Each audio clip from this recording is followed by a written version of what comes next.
cristão, ele vive num contexto religioso. Todos nós. Não estou falando no sentido religioso pejorativo, não estou dizendo isso. E nesse contexto religioso, dependendo da denominação, da placa, nós absorvemos muitas coisas no ambiente no qual nós estamos inseridos, correto? Isso é algo absolutamente normal. Isso acontece em toda a sociedade, em todas as áreas da nossa vida. O meu intuito com essa aula aqui é fazer a gente pensar à luz da Bíblia, com a palavra de Deus, com humildade e entendendo que nós estamos aqui para progredir, para melhorar, para crescer. Esse é o meu intuito. A minha pergunta para você, bem-vinda, Jussiara. A minha pergunta para você é o seguinte: será que tudo que nós ouvimos, tudo o que nós aprendemos e vimos, é saudável no ambiente no qual nós vivemos? Preste atenção, vamos construir alguma coisa, vamos construir um conhecimento aqui para a gente entender. O que é uma cultura? Uma cultura são padrões pré-estabelecidos ao longo dos anos, que influencia na forma de pensar, agir e se relacionar. Preste atenção. Alguém escreveu no livro e disse o seguinte: se alguém estivesse numa ilha, ele fosse alfabetizado, mas lá ele só tivesse a Bíblia para ele ler, ele não sabe o que é igreja, ele foi alfabetizado naquela ilha. Ele lesse a Bíblia, ele lesse toda a Bíblia, e aí ele se convertesse ao cristianismo, e ele saísse daquela ilha, ele ia procurar uma igreja. Eu estou falando de nós, isso aqui eu estou falando de nós, ele fosse procurar nós. Será que ele ia encontrar disparidade daquilo que ele leu para aquilo que ele está vendo? O que eu estou querendo dizer? Que a cultura, o ambiente pelo qual nós vivemos, isso é muito importante, porque isso ajuda a formar quem nós somos. Preste atenção, eu vou tentar explicar um pouco melhor para vocês, tá? No final vocês guardem todas as perguntas, não façam nenhum julgamento precipitado, porque isso é um erro. Um menino, por exemplo, que ele nasce num país que é extremamente machista em suas raízes, ele vai ter o quê? Grande propensão de ser um homem o quê? Também machista quando ele crescer, sim ou não? Sim ou não? Quem concorda? Há um menino que nasce lá naqueles países que são machistas. Quando ele crescer, ele vai ter grande propensão de também ser. Preste atenção. Quando você aceitou Jesus, provavelmente a igreja que você congrega, ela já estava lá. Talvez já estivesse lá por alguns anos. Uma cultura já havia sido formada e você foi apenas inserido nela. Como uma criança, tudo que você ouviu, tudo que você viu e aprendeu foram determinantes para a sua formação e para o seu crescimento. Eu quero que vocês me dão um feedback aí, tá? Ser com sinceridade. Reflita comigo, machismo, à luz da palavra de Deus, é certo ou errado? Eu quero ouvir vocês. Dá o sinal de joia ou assim, machismo, à luz da palavra de Deus, machismo é certo ou errado? O que vocês me dizem? Errado, né? Errado. Não é isso? Marcilei, Lucas, com certeza está errado. O que eu quero que vocês entendam?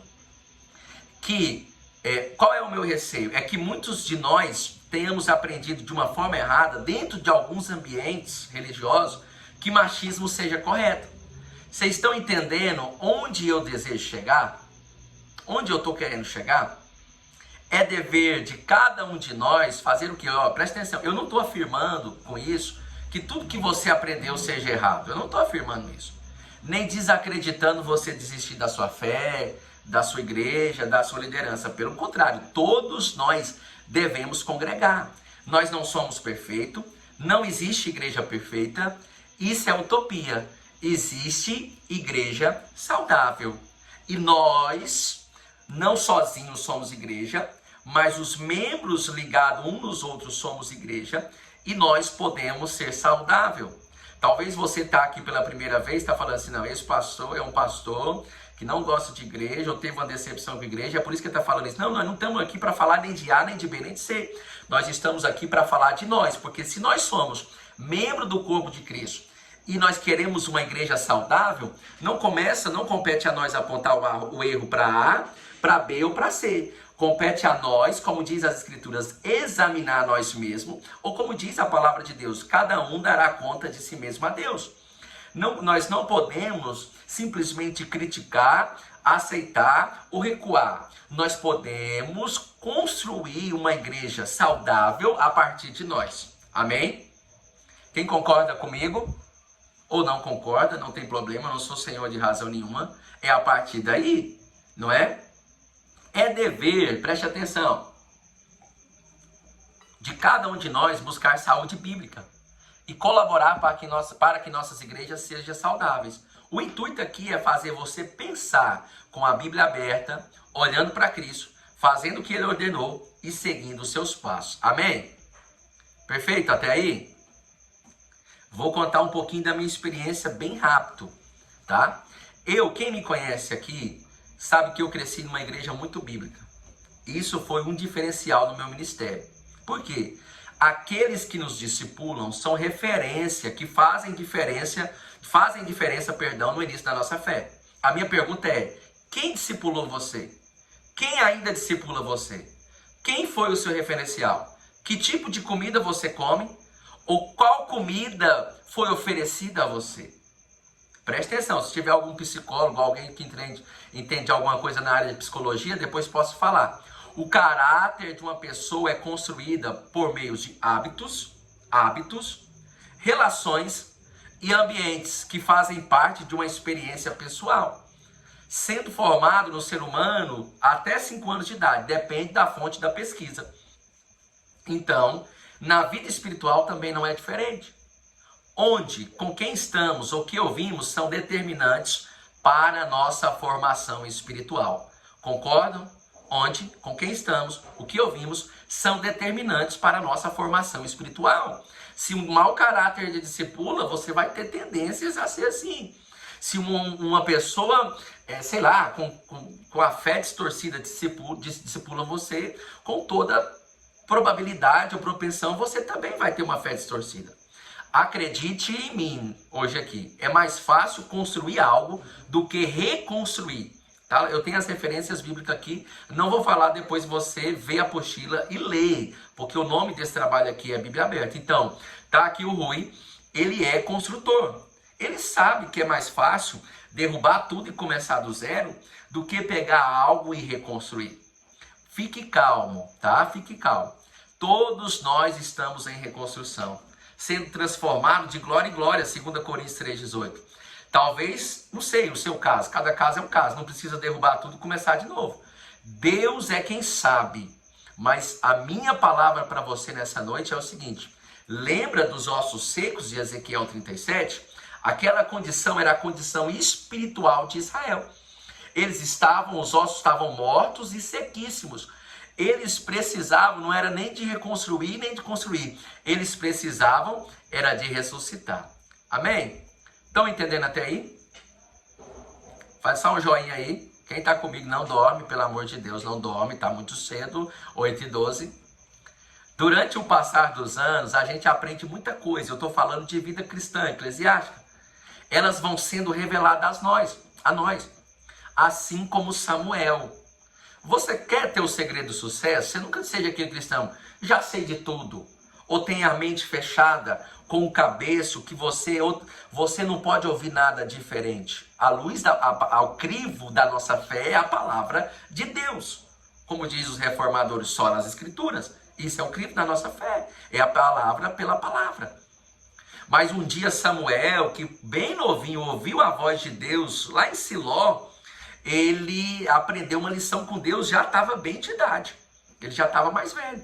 Ele foi na casa de Jessé, ele era um profeta experiente, íntimo de Deus, acostumado a ouvir a voz do Senhor desde criança, mas naquele dia ele aprendeu uma lição, que o Senhor não vê como homem. Deus deseja que os nossos corações sejam humildes o suficiente para reconhecer que não sabemos tudo. E em muitas das áreas da nossa vida nós precisamos de ajuda. Quem aqui já foi surpreendido por uma grande lição de Deus? Deus é um excelente professor, Fernanda. Deus, ele é um exímio professor. Ele quer nos ensinar várias lições. Eu já tive muitas lições de chegar e falar algo para Deus e Deus ministrar algo totalmente diferente do que eu pensava. Mas o nosso coração tem que estar o quê? Aberto para o Senhor ministrar. Amém? Amém? Quem está entendendo? Eu tenho alguns exemplos aqui, eu quero falar com você de forma rápida, preste atenção, tá? Eu tenho alguns exemplos aqui, eu quero falar com você de forma rápida. O Espírito Santo, ele quer sempre ministrar no nosso coração. Eu já fui ministrado sobre perdão. Uma vez eu ajudei um rapaz, muito. Ele não tinha onde morar, eu aluguei. Eu tinha 2 sapatos, eu dei um, fiquei com um e dei outro para ele. Eu levava almoço e janta para ele. Eu levava ele numa cidade para ele trabalhar. E um dia ele foi e traiu minha confiança. Fez um negócio comigo e traiu minha confiança. E aí eu fui orar para Deus. E eu fui orar cheio de razão ao Senhor. Eu disse, Deus, tá vendo? Eu fui ajudar e fazer o quê? Não sei o quê. Na hora que eu bati o meu joelho no chão, no sofá da minha sala, o Senhor disse para mim, eu perdoei você, perdoa ele. Naquele dia eu aprendi uma lição, que eu não tinha o direito de não perdoar. Eu me lembro outra lição, que um dia eu congregava uma igreja mais tradicional, de uso e costume, que não se pintava o cabelo, que não colocava maquiagem, que as mulheres só usavam saia, que os homens não usavam bermuda, e veio uma mulher pregar. Eu já tinha uns 6, 5 anos de fé, eu já era obreiro, presbítero.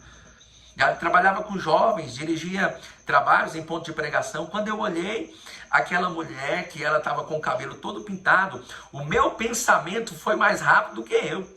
Eu pensei, será que essa mulher vai dar conta de pregar aqui? Foi um erro, eu julguei pela aparência. E naquele dia, irmão, como Deus usou aquela mulher dentro da palavra, eu aprendi uma lição. Deus disse para mim, eu não olho, Max, como o homem olha. O homem olha a aparência, o homem olha o exterior, mas eu olho o que está dentro do coração. Durante esses anos, meus irmãos, muitas vezes eu fui surpreendido pela correção amorosa de Deus.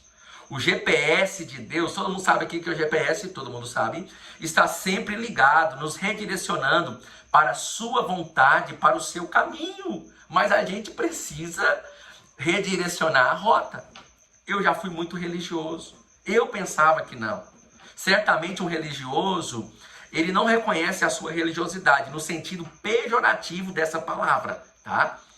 Mas com certeza uma das lições que o Senhor ministrou e ainda tem ministrado ao meu coração é que Ele deseja ser Senhor da minha vida. E é aqui que eu quero trazer o assunto principal aqui nessa noite, é o seguinte: o Senhor quer ser Senhor de todas as áreas da minha vida. Por quê? Às vezes a gente entrega só uma área da nossa vida a Deus. Não, Senhor, cuida só dessa área. Não, Senhor, cuida da área A, da área B, da área X, da área Y. E não é assim. Com certeza, meus irmãos, o Senhor quer ser Senhor da nossa vida em todos os aspectos.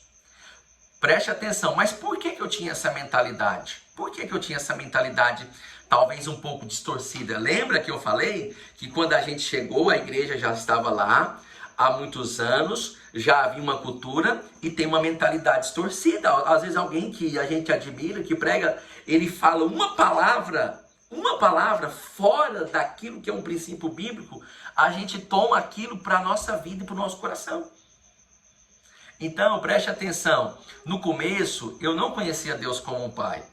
Eu confesso que ainda hoje, em muitos momentos críticos da minha vida, eu tenho dificuldade de confiar nele como meu pai.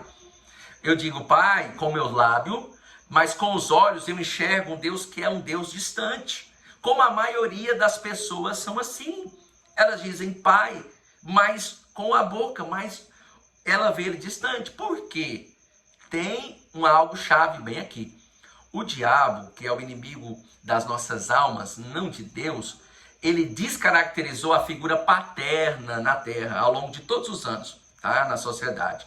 Ele sempre tentou matar os homens ou as crianças, né? Os homens bem meninos, só lembrar de Faraó, só lembrar de Herodes, a fim de que eles nunca se tornassem pai.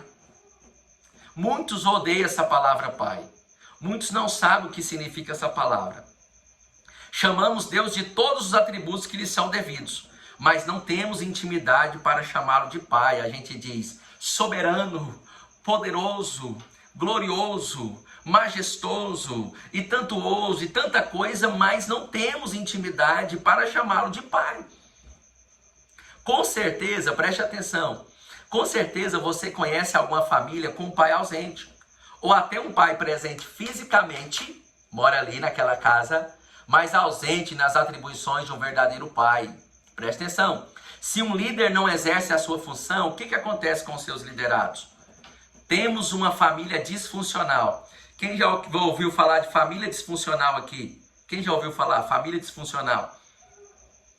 Vou explicar. Família disfuncional, ela tem necessidades materiais, sociais e espirituais. Dá uma olhada ao nosso redor, como estão as famílias. Pensei por muitos anos, irmãos, que eu estava agradando a Deus, exercendo um cristianismo que agradava a Deus. A Bíblia diz que no final de tudo, muita gente vai pensar que tem agradado a Ele. Vai dizer, profetizei, expulsei demônio, fiz tanta coisa, mas não te agradei. Mas Ele diz, nem vos conheço. Eu li a Bíblia, eu sempre li, eu sempre orei, eu sempre preguei. Já aconteceu de expulsar demônio, já aconteceu de Deus usar para tanta coisa. Mas eu trazia Deus só para essa área. Eu pregava que Deus era Pai. Mas havia um abismo entre a minha vida, a teoria e a prática para mim. Eu precisava me render ou render todas as áreas da minha vida ao Senhor. Vocês estão entendendo até aí? Alguém quer fazer alguma observação? Vamos deixar para o final, aí a gente entra, porque eu não vou distorcer o assunto, não vou falar muitos assuntos, e a gente já está chegando ao final dessa reflexão. O nosso Deus, ele é empírico, ou um pai em que podemos confiar. O que é empírico? Algo que se experimenta. O que Jesus disse à mulher samaritana? Se eu te der dessa água, nunca mais você vai ter sede. O que ele falou para a multidão? Eu sou o pão da vida. Ontem nós estávamos no culto, domingo, hoje é segunda. O pastor da igreja no qual eu estou congregando com ele, ele diz, as pessoas podem voltar aqui por causa do louvor, por causa do ambiente, por qualquer outra coisa, elas podem voltar. Mas elas só permanecerão aqui quando elas experimentarem o poder de Deus ou a paternidade de Deus. Em outra palavra, nada vale mais do que uma experiência pessoal. O evangelho é um poder de Deus, 1 Coríntios 1,18. Nenhum ateu pode me convencer que Deus não existe.